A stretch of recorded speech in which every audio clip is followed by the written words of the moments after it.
E o chicletão tinha que vir junto. Claro. Eu cheguei primeiro que eu.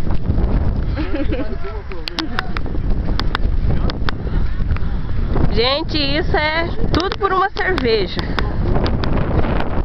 Um por todas.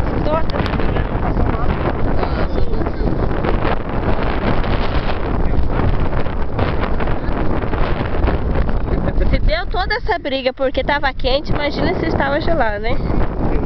Vamos lá, que vem fazer aqui essa coisa quentinha. Aproveita aqui. Hein, Dolar? Ai, meu Deus. O que você vem fazer aqui? Essa caixa. Ah, tá. Fechado. Tô bem fechadinho agora. Senta. Isso, Ele isso. senta, eu sei que senta. Não, na casa.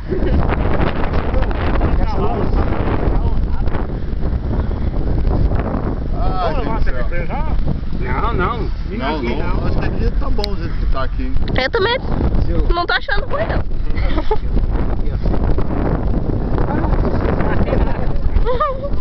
Saúde!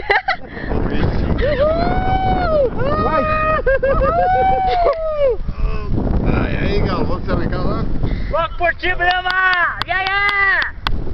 Nós vamos lá. Enquanto isso, o povo chupando o dedo. Ah, beleza. Conversa boa. Tô indo pra casa. Mas não. Fica a caixa. A caixa é minha. Tchau. Leva. Tchau. Ah, também fui indo. Galo, aqui era a última. Hasta la vista, né? Hasta la vista, Xota Negra.